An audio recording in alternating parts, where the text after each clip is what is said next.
وقتی زنی با عشق زندگیش را ساخت، در خانه اش با حقیقتی نابود کننده مواجه شد. تنها یک سوال در ذهنش باقی ماند: آیا عشق می تواند خیانت را ببخشد؟ سلام دوستان، به کانال سایه های خیانت خوش اومدید. اینجا جاییه که داستانهای واقعی و الهام بخش خیانت رو با هم بررسی میکنیم. اگر از محتوامون خوشتون اومد، حتما دکمه سابسکرایب رو بزنید تا هیچ کدوم از ویدیوها رو از دست ندید. همچنین خیلی دوست دارم بدونم شما از کدوم کشور و شهر هستید. لطفاً تو کامنت ها برام بنویسید. با هم بریم این داستان زیبا رو مرور کنیم و از تجربیاتش پند بگیریم. نیایش هستم. از همون روزهای کودکیم زندگی با من سر سازگاری نداشت. پدرم رو خیلی زود از دست دادم. اونقدر که خاطره‌ای ازش ندارم و حتی چهرش رو هم به سختی به یاد میارم. مادرم منو به تنهایی بزرگ کرد. مادرم زنی قوی و فداکار بود. برای بزرگ کردن من مجبور بود تمام جوونیش رو وقف کار و زحمت کنه. وقتی اینجوری می دیدمش خیلی عذاب می کشیدم. برای اینکه من کمبودی نداشته باشم شب و روز کار می کرد تا نکنه یه وقت حسرت چیزی روی دلم بمونه.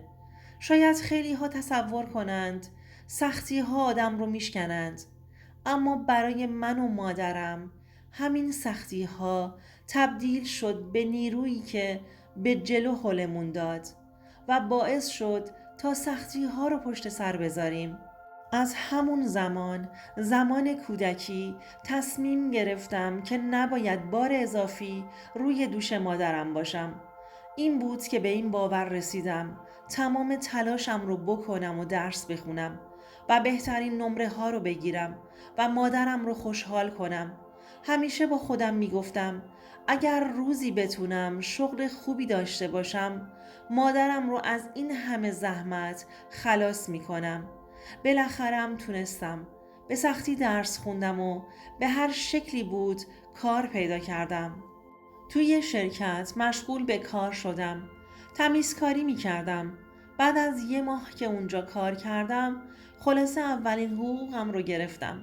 با ذوق پیش مادرم رفتم و بهش حقوقم رو نشون دادم. هم درس می خوندم هم کار می کردم.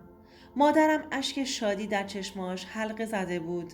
احساس کردم دنیا رو به دست آوردم. خلاصه تو همون شرکت چندین سال کار کردم. هر بار سمتم بالاتر می رفت و تبدیل شدم به یکی از کارمندای خیلی خوبشون. حقوقم هم خیلی بالا رفته بود. کلی خوشحال بودم.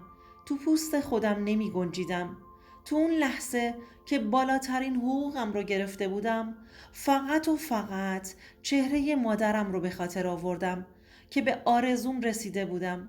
همون آرزویی که دیگه اجازه ندم مادرم کار کنه.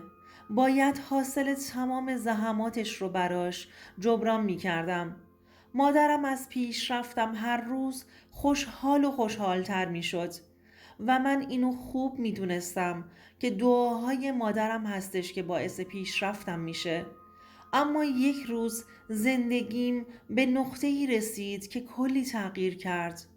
یه روز یکی از دوستان شرکتم میخواست برای خودش طلا بخره و ازم خواست که باهاش به زرگری برم. اولش نخواستم برم، اما برای اینکه از دستم دلخور نشه همراهیش کردم. وقتی وارد زرگری شدیم مردی جوون خیلی مرتب و خوشتیپ و جذاب رو پشت پیشخوان زرگری دیدم. تو همون لحظه نگاهش با اولین دیدار به دلم نشست. همونجا رفتم تو رویا، ولی بازم به خودم گفتم زیادی دارم خیال بافی میکنم. اسم اون آقا آرمین بود. دوستم و خانواده‌اش مشتری همیشگی زرگریشون بودند. طلا رو خریدیم و از زرگری بیرون اومدیم و به خونه برگشتیم. چند روز بعد همون مرد زرگر که اسمش آرمین بود از دوستم شماره من رو گرفت. دوستم هم بدون اینکه از من اجازه بگیره واسه دادن شمارم رو بهش داده بود. اولش به دل نگرفتم. فکر کردم شوخیه یا علاقه‌ای گذراست. اما آرمین خیلی سماجت به خرج داد. به هم زنگ زد و شروع کردیم به صحبت کردن. کم کم حس کردم واقعا مردی مهربون و قابل اعتماده. بهش علاقه‌مند شدم. یهو فهمیدم که عاشقش هم شدم. این حس دو طرفه بود. آرمین هم منو خیلی دوست داشت. اما هیچ وقت فکر نمی کردم به هم پیشنهاد ازدواج بده. چون از نظر طبقات خانوادگی اصلا شبیه به هم نبودیم و من به ازدواج فکر نمی کردم. وقتی به هم پیشنهاد ازدواج داد شوکه شده بودم. با مادرم قضیه رو در میون گذاشتم.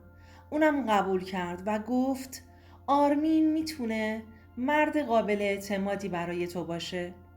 انگار دو بال برای پریدن داشتم.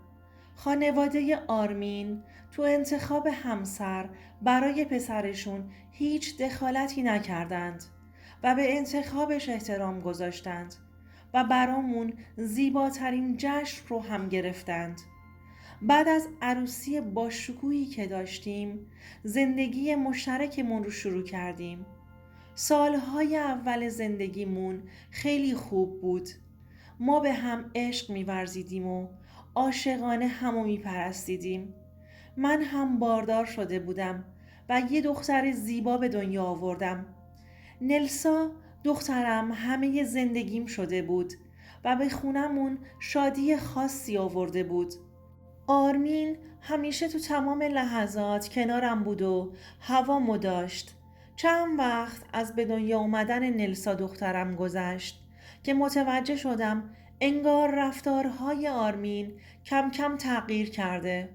دیگه شبها دیر به خونه می اومد. تماسهاش زیاد شده بود. حتی وقتی هم که خونه بود مدام سرش توی گوشی بود. دیگه از کاراش کلافه شده بودم. شاید حس ششمی که همه زنها دارند به من هشدار میداد که چیزی درست نیست. یه جای کار میلنگه. اما بازم خودم رو دلداری میدادم و دلم نمیخواست این قضیه رو باور کنم. چند روز گذشت. یه روز تصمیم گرفتم کل خونه رو تمیزکاری کنم که فکر و خیال اذیتم نکنه. تصمیم گرفتم از شستن لباسها شروع کنم. تمام لباسها رو در آوردم. وقتی که داشتم جیب کتهای آرمین رو خالی می کردم تا بشورمشون متوجه شدم توی جیبش یه چیزی هست. وقتی دست کردم داخل کت و اون رو در آوردم دیدم رسیدی از یک هتل هستش. دست و پام شروع کرد به لرزیدن. قلبم داشت از حرکت وای میستاد. اول فکر کردم دارم اشتباه میکنم یا شاید کاری داشته، اما ته دلم میدونستم که حقیقت چیز دیگه ای هستش. این بود که تصمیم گرفتم دنبال حقیقت بگردم تا بدونم دور و برم چه خبره. چند روز بعد آرمین بهم گفت که برای انجام کاری به شهرستان میره. وقتی که از خونه بیرون رفت مخفیانه دنبالش راه افتادم. حسم بهم میگفت شاید به همون هتل ربط داشته باشه. یه ماشین دربست گرفتم و دنبالش حرکت کردم. باورم نمیشد. جلوی چشمای من دست یه زن غریبه رو گرفت و سوار ماشینش کرد و به سمت هتل رفتند. همون هتل که بلیتش توی جیب کت آرمین بود. انگار دنیا روی سرم خراب شد. آخه چرا آرمین داشت بهم خیانت میکرد؟ از چه زمانی داشت این کارو در حقم میکرد؟ قلبم شکسته شده بود. نمیدونستم چی کار کنم. به کی بگم؟ با دخترم که هنوز تو آغوشم بود چطور میتونستم این درد رو تحمل کنم؟ دیگه نتونستم بیشتر طاقت بیارم و از اونجا دور شدم و به سمت خونه برگشتم و شروع کردم به گریه کردن. مادرم خونه ما کنار دخترم بود. خودم بهش زنگ زده بودم که نلسا خوابیده. بیا پیشش. من میخوام برم بیرون، کار دارم، که اون بنده خدا همسری خودش رو به دخترم رسوند. مادرم همیشه پناهم بود. وقتی که دید دارم گریه میکنم اومد کنارم نشست. وقتی که ماجرا رو براش تعریف کردم مادرم گفت نیایش جان، دختر قشنگم، باید قوی باشی، هم برای خودت هم برای دخترت. حرفهای مادرم برام قوت قلب شد. همون روز تصمیم گرفتم طلاقم رو از آرمین بگیرم. چطور میتونستم با یه مرد خیانتکار زیر یه سقف زندگی کنم؟ غرورم شکسته شده بود و قلبم مرده بود. وقتی که بعد از 2-3 روز آرمین به خونه برگشت همه چیز رو براش گفتم. اولش که اصلا زیر بار نمی رفت.